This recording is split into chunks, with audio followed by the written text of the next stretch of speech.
균질한 세계에서 왜 그런 것들이 많이 일어나는가 할 수 있잖아요. 자, 그런 건 뒤에서 얘기하기로 하고, 지금부터는 18세기 말에 나타난 여러 것 중에서 이제 검축이물이 어떻게 나타났고 조금 변했다. 이걸 아주 간략하게 설명을 하겠습니다. 18세기 말에 세 개의 사건이 있었는데, 하나는 혁명이었고요. 프랑스 대혁명. 하나는 미술관이고 하나는 산업박람회랍니다. 미술관과 산업박람회는 이건 공간의 문제예요. 미술관이 왜 문제냐? 이거는 지식을 합치는 거예요. 산업박람회는 물건을 파는 거예요. 하나는 오래된 예술이라면 하나는 새로 된 상품이 이 유럽의 18세기 말을 크게 바꿨다는 거예요. 여기에 뭔가 나타난 건물의 유형이 있어요.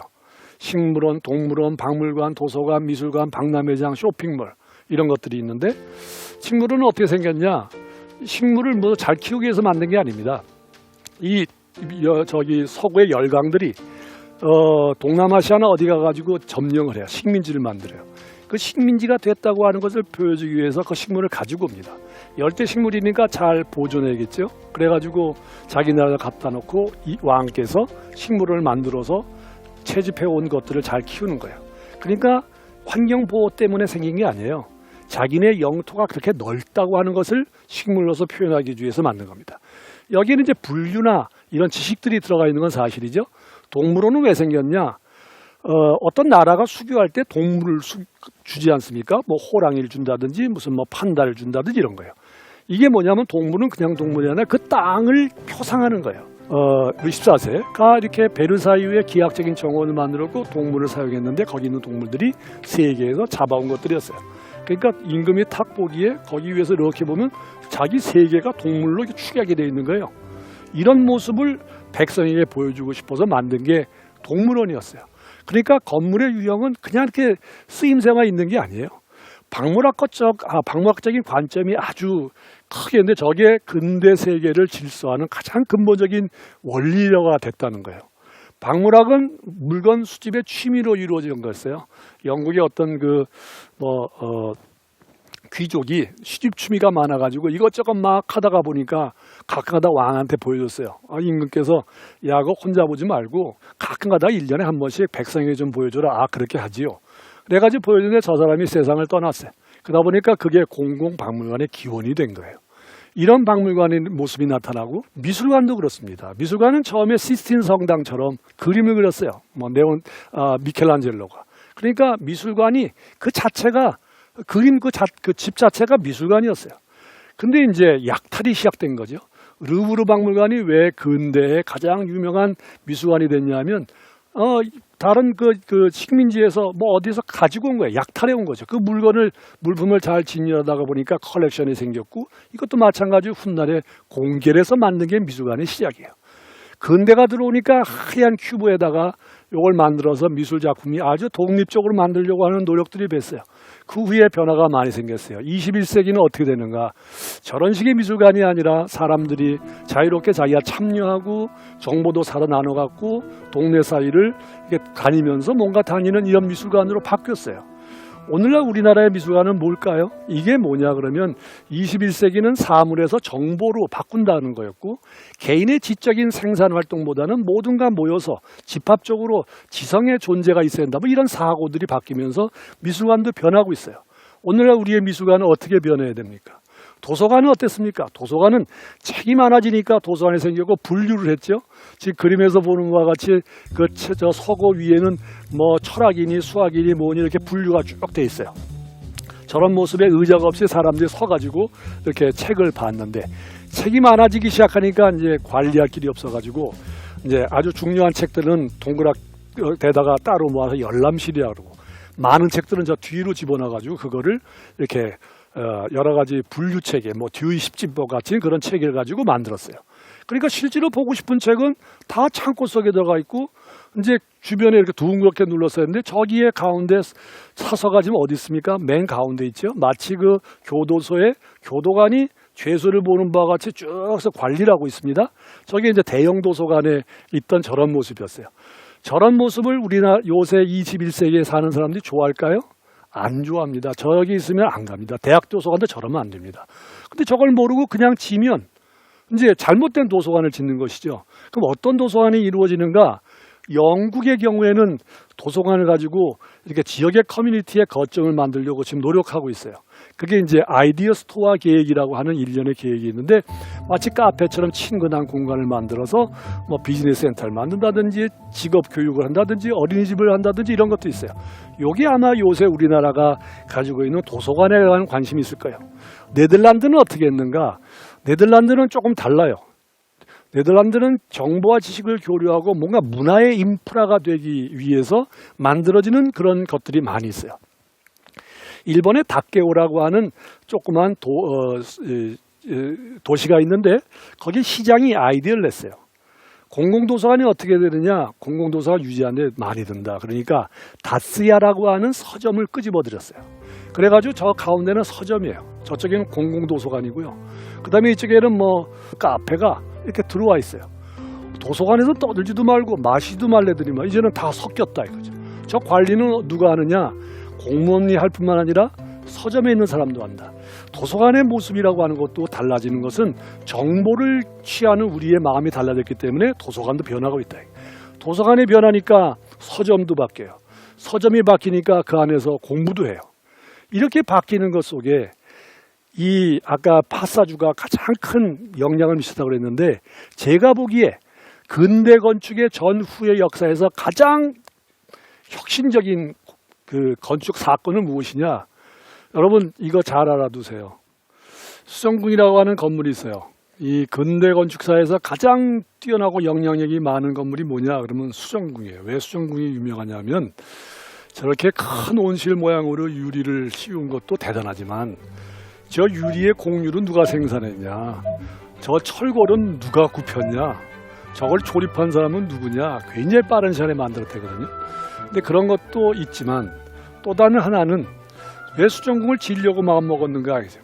굉장히 저기 물건들이 많아지고 공장 생산이 해지고 유통이 많아지니까 뭔가 전 세계에 있는 물건들을 상품들을 모여서 서로 교류하는 작업이 필요했던 거예요.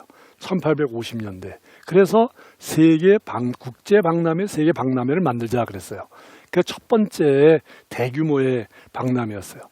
그러니까 저걸 볼 때 유리나 이런 것도 중요하지만 거기에 무수한 물건들이 나왔다는 거예요. 그 물건들을 이렇게 전시를 하고 또 사갈 사람은 사가는 거예요.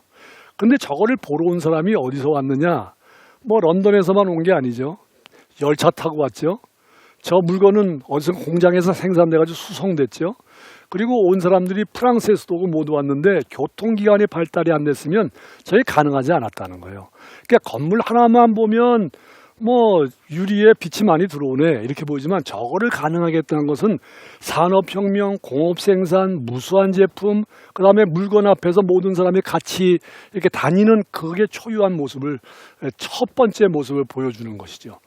근데 저기에 하루에 몇십만 명인가 이렇게 왔다 그래요. 그 인원수가. 근데 그 인원수가 그 입장객 수가 도시가 그때 몇만이었죠. 그런 도시의 규모가 그 회의장의 그 기간 동안에 저거를 구경하고 다녔다는 거예요.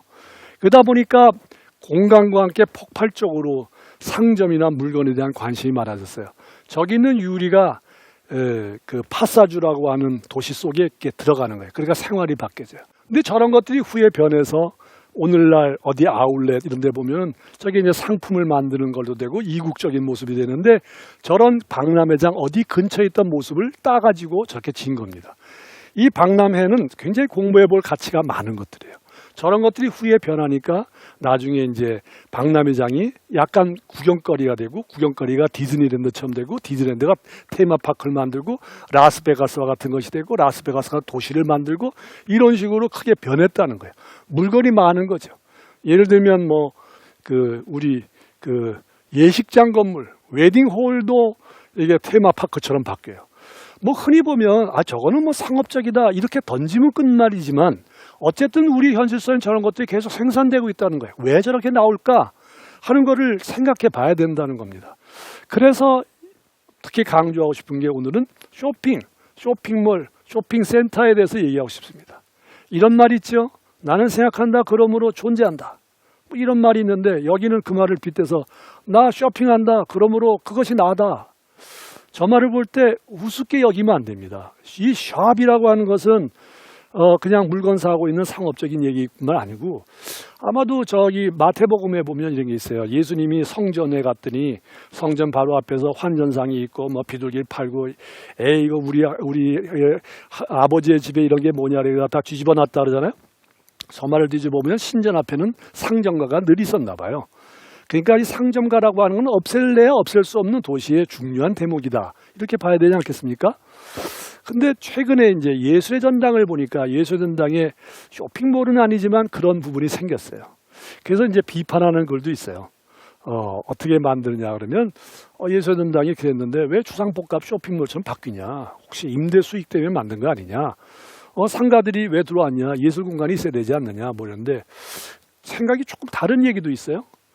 저거는 어디서 나온 생각이냐면 이렇게 얘기해 볼 수 있지 않을까요? 뭐 둘 다 옳은 얘기지만 이 저기 골목이나 달동네를 얘기하면 그 사람들을 성실한 시민이라고 그럽니다.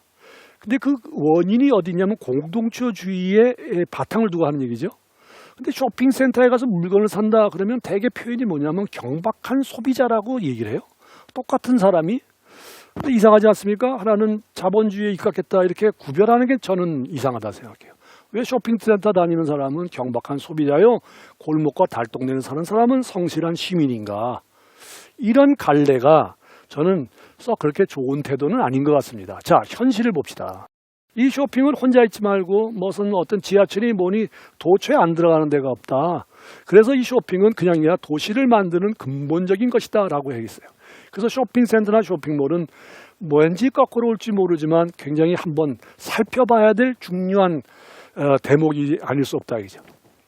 쇼핑센터는 본래 미국에서 이렇게 땅이 하도 넓으니까 자동차 타고 다니지 않습니까? 교회에 쭉 살고 있다가 그 다음에 이제 차들이 많으니까 차를 쫙 타고 만드는 그런 상업 공간으로 고안한 거였어요. 이게 보시는 것처럼 가운데 건물이 있는데 그 주변에 7,000대인가 8,000대가 주차할 수 있는 범위를 만들었으니 저게 정말 주차장에 둘러싸여 있는 상업시설이죠. 근데 미국에서는 저렇게 이루었는데 우리나라는 저렇게까지는 안 하지만 저게 출발이 돼가지고 전 세계의 쇼핑몰이 이루었어요. 저게 두바이 쇼핑몰이에요. 두바이 쇼핑몰에 하는 말이 있죠. 알라신도 이곳에 오면 쇼핑한다. 어쩔 수 없이 하게 된다. 뭐 이런 식의 우스갯말이 있는데 그 정도로 쇼핑센터와 쇼핑몰은 굉장히 중요한 우리의 생활 속에 깊은 영향을 미치는 거죠. 도시를 바꾸는데 가장 큰 영향을 미친 건물이 유형이 뭐냐? 단연코 쇼핑몰이에요. 미술관이나 이게 아니에요. 우리는 지금 건물을 보면 미술관이나 박물관은 A, B, CD를 매기면 A급, 뭐뭐뭐는 B급, 이 상업 건물은 C급 이렇게 나누는 경향이 있는데 이렇게 보면 도시를 제대로 못 본다 이거예요. 쇼핑센터, 쇼핑몰이 옳다, 다 좋다는 말은 아닙니다. 왜 그런 게 생겼을까를 알아봐야 된다는 거죠. 근데 이게 전 세계 쇼핑몰이 똑같은 구조를 가지고 있어요. 글로벌한 자본이 가지고 있는 세계 식민지라고 얘기할 만한 거예요. 근데 내부를 보면 다 같아요. 저 건물은 꼭 어디라고 말할 거 없어요. 다 어디나 똑같아요. 왜 그럴까? 왜 저런 걸 좋아할까? 쇼핑몰은 순 내부만 있어요. 예를 들어서 내부 사진만 있죠. 외부는 그다지 관심이 없어요. 왜냐하면 자가용 타고 다니는데 내가 차 타고 왔잖아요. 식구들하고 같이 이렇게 해가지고 자 우리 와서 물건 사자 그리고 와서 차 타니까 내부죠. 내부 짜 왔더니 주차를 했어. 주차도 내부죠. 그래가지고 들어가서 쇼핑몰에서 하고 왔어요. 그 내부죠. 다시 또 에어컨 틀면서 집에 오죠. 또 내부죠. 그러니까 내부로 시작해서 내부로 돌아오는 거예요. 우리가 얼마나 이 내부라고 하는 것 속에 공간 속에 살고 있느냐라고 하는데 거기에 핵심 포인트가 쇼핑몰이라는 거예요. 예를 들면 뭐 종로구가 있다, 광화문이 있다. 이게 뭐냐면 도로 안, 저기 건물 안에다가 지하도를 만들고 뭐 이런 거에서 이게 범위를 넓히자 그러잖아요. 알고 보면 쇼핑몰의 일종이에요. 그러니까 이 미래 도시는 조건실건 간에 쇼핑몰화 될 수밖에 없다라고 하는 문제를 갖게 돼요. 쇼핑몰은 여러 가지로 이 테마파크 같은 성질을 또 가져요. 저건 방콕에 있는 무슨 쇼핑몰인데 갖다 놓은 거는 뭐 그냥 이렇게 표지판 갖다 놓은 거예요. 비행기가 내려요. 그러니까 이제 탁 내리니까 내가 쇼핑몰에 온 게 아니라 오늘 공항에 온 거예요. 또 이렇게 반대로 보면 내가 또 어디 출국한 거예요. 마치 공항에 들어온 것 같은 거래에서 이 사람이 돌아다니는 흥취를 더 크게 하는 것도 참 이상한 일이죠. 미술관을 집어넣는다. 저거 방콕에 있는 현대미술관인데 현대미술관인지 쇼핑센터인지 알기가 어려울 정도로 구분이 점점 달라지고 있다 이런 거예요.